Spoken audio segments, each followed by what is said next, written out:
6 most disturbing internet trends. Angel of Death Challenge. On June 3rd, 2022, an 18-year-old teen tragically passed away after falling in front of a truck in Tangerang, Indonesia. However, what made this particular incident stand out among the dozens of traffic-related deaths on Indonesian roads every day was that this was not an accident. In 2022, 31,000 people died in Indonesia due to road crashes. 2% of all deaths in the country. How many people die of car crashes in the U.S. every year? 40,000 motor vehicle deaths. God damn. I know there's like fucking 400 million people in the United States, but that's still insane. Indonesia, it's even more crazy because their population is fucking so much less. Oh, no, it's not. It's 100 million less, which is a lot, but percentage-wise, like 30% less. This was not an accident. Instead, this was the result of one of the most disturbing internet trends that was sweeping the country during this time. Oh my god, to try and jump over a fucking moving vehicle? Actually started back in 2021, but exploded in popularity in mid-2022. The trend was called the Blackout Challenge, or the Angel of Death Challenge in English. It involved TikTokers, mainly teenagers, playing a game with oncoming traffic, particularly loaded trucks. Their goal was to like chicken? Run out onto a busy street in front of a truck, hope it stops before hitting them without flinching, and post the video of the stunt online. But what? And that went viral. So it's not even chicken. The premise of the video or the challenge is that they run out the fucking semi trucks hauling down the fucking road, and they just see if they get hit or not. And then if you don't, you win. Completing this dangerous challenge successfully was a lot harder than many of its unfortunate participants realized. Most of them jumped onto the road as the truck got extremely close, giving the driver virtually no time to notice them and apply the brakes. But even when drivers had enough time to see the kids performing these stunts, they still couldn't slow down in time to prevent tragedy. Trucks usually carry heavy cargo, and that weight doesn't stop on a dime. The heavier the load, the longer the braking distance, sometimes stretching dozens of meters. Yeah, you're not even really testing the person. You're testing how far and how big of the load they have is whether or not you fucking live or die. After the brakes are fully pressed. So by the time the drivers reacted, it was already too late.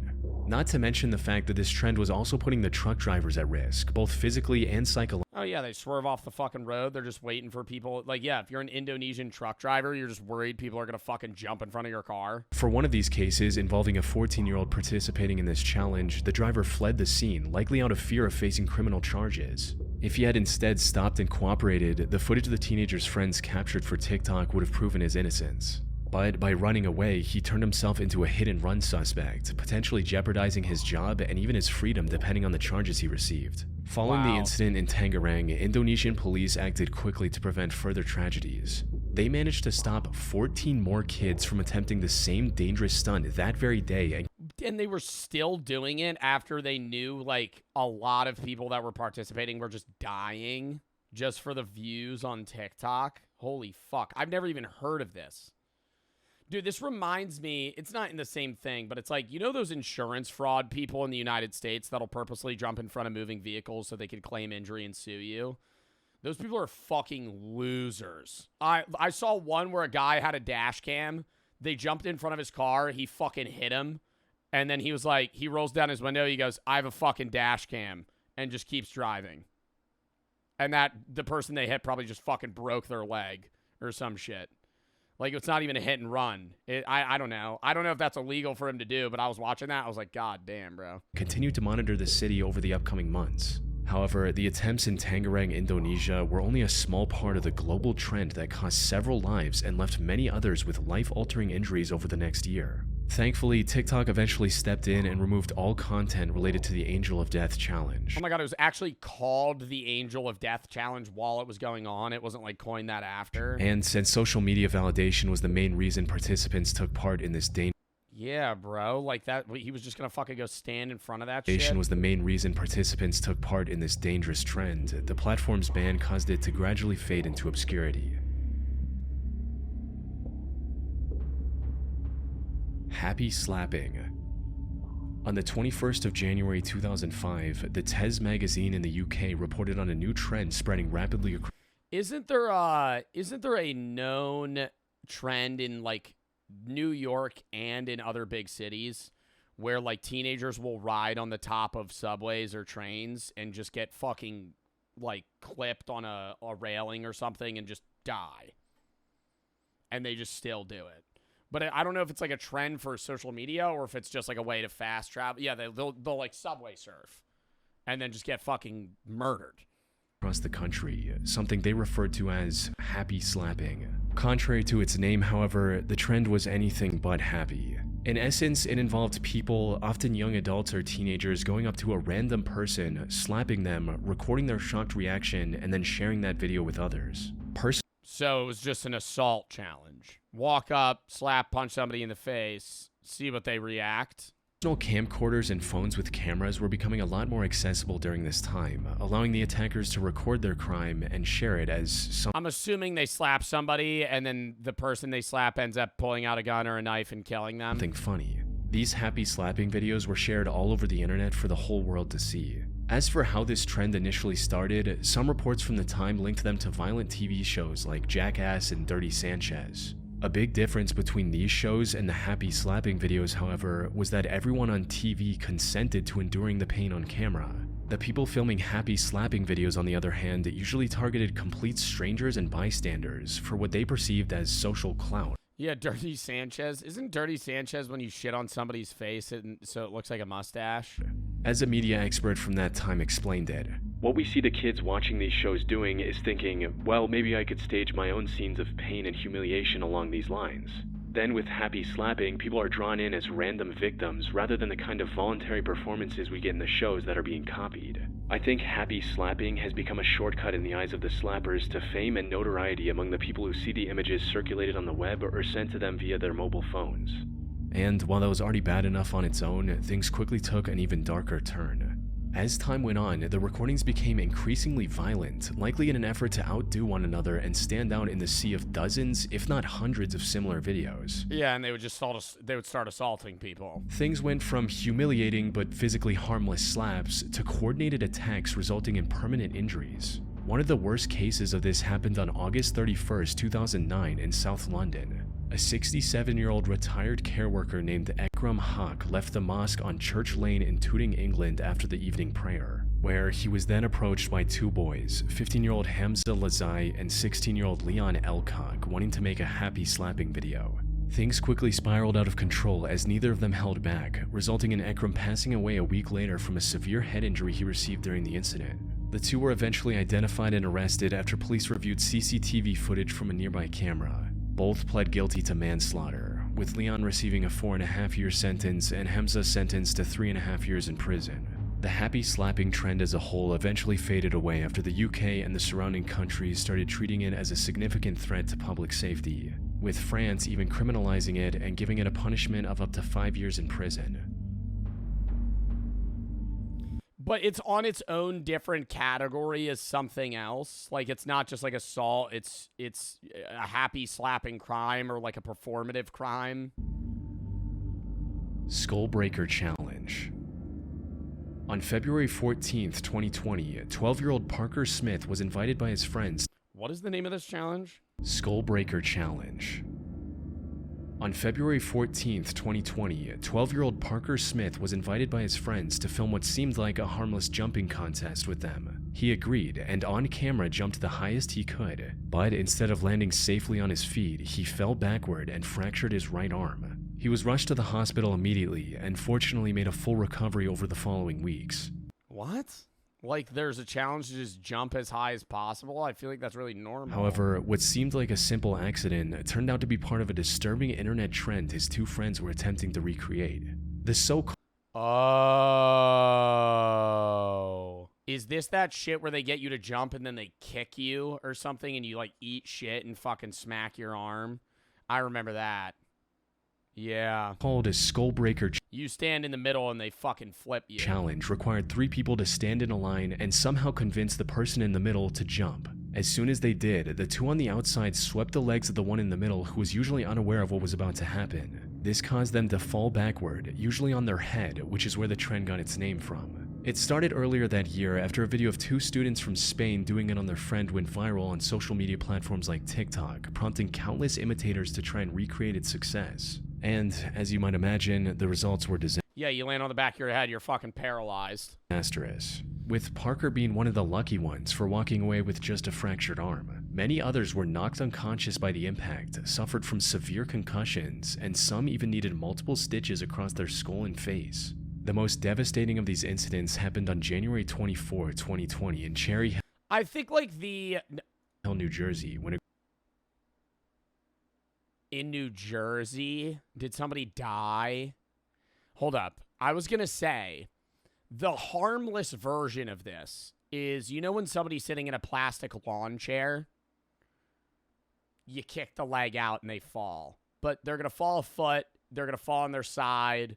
That's like, you know, who gives a shit? Nobody's going to get hurt type of prank. But like, hey, jump as high as you can in the air. I'm gonna kick your leg so you fall in the back of your fucking head. Suffered from severe concussions. Incidents happened on January 24, 2020 in Cherry Hill, New Jersey, when a group of 7th graders attempted the challenge in school. Unfortunately, the victim fell way too hard on their head, causing them to lose consciousness and have a seizure. He luckily survived the incident and eventually recovered without any permanent head trauma. You think those students got expelled? However, his initial condition was bad enough that authorities arrested the other 2 13-year-old boys. Wow. They were charged with 3rd-degree aggravated assault and 3rd-degree endangering an injured victim since the harm they caused was mostly intentional. Now, I wasn't able to find any reports on whether the I think it was also the, can I say it's the strength at which you kick them? I don't think it's necessarily horrible if you do it to your friend and you get him to jump, you kick him, and then catch him. But if you're like, hey, buddy, jump, hup, hup, and then you just fucking, like beeline the shit out of his leg so he actually just falls on the fucking back of his head versus, like, on his butt. Charges were dropped or not. But even if they were, being arrested for I don't think the strength matters. No, it's fucked up either way, but I think there is a level of, like, malicious intent or not involved. Like, I don't think everybody that wanted to do that challenge was like, I want to hurt my friend. But I think some people that did it were like, yeah, let me just actually try and injure them. A dangerous internet challenge goes to show just how dangerous it can be. TikTok also stepped in and banned all videos of this challenge on their platform. Bro, I remember seeing these videos. Unfortunately, once something is on the internet, it never truly goes away. As evident from 2 girls finding videos of the Skullbreaker challenge, attempting it on one of their classmates, injuring them, and getting charged for it in November 2022, more than 2.5 years after the original fad ended. Fortunately, there haven't been many reports of kids getting injured because of this challenge ever since. Remember the milk crate challenge? Yeah, didn't some woman actually go paralyzed from that? What sucks is I probably would have fucking done that challenge. Not thinking about it. Like, it's not even, like, a lot of these are like, hey, you're stupid. Why are you running in front of a fucking moving car? What's the milk crate challenge? It's a bunch of crates stacked in a pyramid. And it's like 1 crate, 2, 3, 4, 5, 6, 8. And then, like, back down, like a big, tall tower. And the goal is to just run up and run down. But the higher you are, the less stable you are. And so you fall. But there's people that fell, and you're falling, like, 5 feet off the ground now onto your head. They paralyze themselves, break their neck, something. Kia challenge. Near the end of 2020 and throughout 2021, authorities in Milwaukee, Wisconsin noticed a significant increase in car theft. What made this even stranger was the fact that the majority of these stolen vehicles were either from Kia or Hyundai, with theft of these particular cars doubling or even tripling in some areas compared to previous years. Isn't that, is that a challenge, or is that the fact that aren't there certain car brands and makes and models where they only made like 4 different keys for the cars? And so if you just owned a Kia key, you could just break into fucking other people's Kias. However, before investigators could determine the cause of this surge, the situation spiraled beyond their control in ways they could have never expected. Put simply, stealing Kia and Hyundai cars became an internet trend called the Kia Challenge. It began on July 12, 2022. Oh no, they're full stealing this car. This ain't no just, oh, I have a key that matches. When a video captioned Kia Boys went viral for demonstrating just how easy it was to steal Kia and Hyundai cars manufactured between 2011 and 2021. All a thief needed was a screwdriver and any regular USB cable, since the connector just so happened to be the perfect size and shape to jumpstart the vehicle. This was a major hardware-level security flaw Wow. in dozens of car models, and there was no permanent way to fix the problem either. Now, the original Kia Boys video was eventually taken down by TikTok, but the information was already out there and it already sparked the Kia challenge. Teenagers across the US started What, so you just break off the top, you break off the ignition, and then there's a little nub that sticks out, and you just turn it, and the car starts.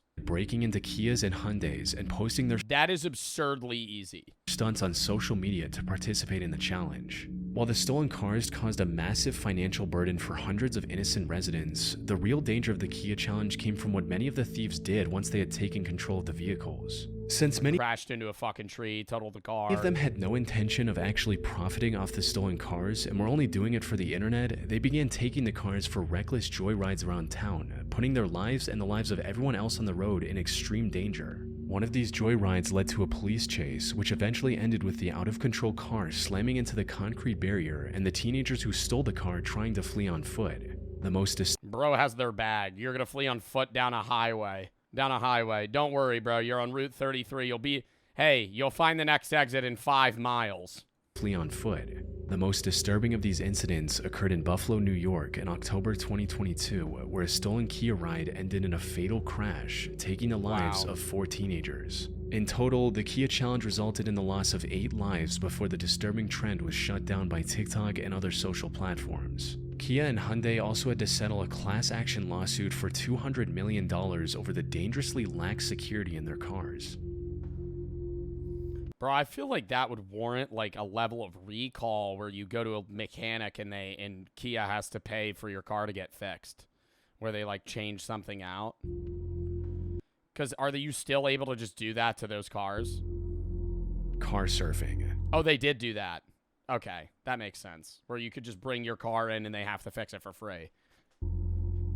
Not the mechanic shop. The mechanic shop would invoice Kia and Kia would pay it. Surfing or riding on the outside of a car as if it were a surfboard has existed as a trend long before modern social media was even a thing. It started gaining popularity in the early 1990s, compelling teenagers and young adults to speed down the highway while precariously balancing themselves on top. Today, most modern cars don't have much to hang on to on the outside to improve aerodynamics, which makes this already high-risk activity even more deadly. It only takes one small slip for even the most daring car surfer to fall into the road. Something that's evident from a 2008 CDC report, which Yeah, him spread eagle holding the outsides of the car. Like, if they whip a turn, you just fucking fly off. Like, you don't have the grip strength for that. revealed that 58 people lost their lives while engaging in car surfing, and 41 others were severely injured since 1990. Unfortunately, the rise of social media and the desire to go viral with outrageous stunts have only driven that number higher ever since. Most recently, in May 2023, a 16-year-old boy tragically lost his life while car surfing out the back window of a In 2023? Bro, I don't think I've heard of people car surfing. I feel like that's not even... Can I say that's not a trend and that's just a dumb idea people just do? I wouldn't say that's really an internet trend. I feel like car surfing is just something that people are like, hey, why don't you just go stand outside of the fucking window? car when the vehicle lost control and rolled over. He would have almost certainly kept his life if he were in his seat with a seatbelt. Sadly, the car surfing trend is just as alive today as it was 3 decades ago, and shows no signs of fading away anytime soon. You know how terrifying that would be to do on a fucking highway? Like, not that scary if you're going like 10 miles an hour, bro. But this guy's on a fucking highway, probably going, even if he's going slow, still probably going 50, 60. Like, if he falls, he just dies. Or serious fucking physical damage. Blackout challenge. The blackout challenge has existed long before social media. The goal in this challenge is to achieve a brief high that comes from cutting off oxygen to the brain by intentionally... What? I thought this was going to go into the blackout rage gallon trend. Not this. People were fucking auto-asphyxiating themselves to get high and then ended up dying. What? Yeah, the Borg challenge is popular in college and like young people in their 20s. Where you shouldn't do this. So much alcohol. You usually get alcohol poisoning, blackout, throw up. It's bad. You take like a gallon of water, you fucking empty a third of it, and then you pour like alcohol, like hard alcohol to fill the rest. Shake it, pour like 2 Mios in, and then that's what you drank that day. You don't notice how much alcohol you're drinking. Yeah, and then you like name it stupid things. Yeah, Arthur Borgen. That part's fun about it, but it's like, I don't think Borgs are bad if you don't do a lot of alcohol. Like, if you want to do hard alcohol, water, and Mio, and you're only going to do like 6 shots of alcohol and you're going to spend hours drinking it, that's different versus you being like, hey, I'm going to put a 5th of fucking whiskey. I'm going to throw an entire bottle of Jack Daniels. No, I'm going to throw an entire bottle of Tito's vodka into this bitch, and I'm going to fucking drink that. Yeah, no, you're probably going to die. Isn't alcohol literally poison? Yes. However, while many assume that blacking out from lack of oxygen is perfectly safe in the long run, that couldn't be further from the truth. The rewarding high in this challenge is in reality a dangerous form of cerebral hypoxia, where brain cells are deprived of vital oxygen. This can lead to seizures and hemorrhages. Even if someone survives the challenge seemingly unharmed, depriving the brain of oxygen for just a minute can cause permanent, irreversible damage. This can affect memory, reasoning, and other critical cognitive functions in the long run. The line between a fleeting, dangerous thrill and irreversible tragedy is terrifyingly thin, and once consciousness is lost, there is no way to control the outcome. Not to mention the very real risk of the person never waking up again. Unfortunately, many who try to recreate this challenge are completely unaware of these dangers, resulting in 82 people losing their lives between 1995 and 2007 alone. Wow. What makes this even worse is that almost all of these deaths were between the ages of 6 and 19. Much like other viral trends, but they were just trying to give themselves a high by choking themselves. Young, impressionable kids are especially drawn in, motivated by peer pressure or the need for validation, online or in real life. Which is why the resurgence of the blackout challenge through social media platforms like TikTok brought it to an even younger audience and left a devastating trail of victims. One of the most well-known cases is it got popularized like in the last 5 years. That of Nyla Anderson, a 10-year-old girl from Pennsylvania. Her family found her unconscious on the bedroom floor on the night of December 7, 2021. They rushed her to the nearby hospital. Unfortunately, it was already too late. After barely clinging to life for 5 days, she tragically passed away without ever waking up. No one knew why she would do something like this, until investigators did a forensic analysis of her phone, which revealed she had been viewing videos of the challenge on TikTok. Another tragic instance. Viewers of the challenge on TikTok? TikTok didn't take that shit down? TikTok was letting people just fucking film themselves choking themselves to get high? Happened in April 2022 when a 12-year-old boy from the United Kingdom named Archie Battersby suffered catastrophic brain damage after attempting the challenge and passed away months later. And these weren't isolated incidents either. Numerous other children, some as young as 8, suffered a similar fate or other life-altering injuries after attempting this challenge. Sadly, despite social media sites' best efforts to suppress the challenge, it continues to spread to this day. I mean, dude, those are certain things that you're not going to be able to fully stop ever, but you should have full restriction. I mean, social media should have, I understand the idea of like free speech and posting what you want to, you should not be able to post that shit. On TikTok, being like, hey, here, like I choked myself last night and I got high from it. What the fuck? All right, Scream 7 trailer.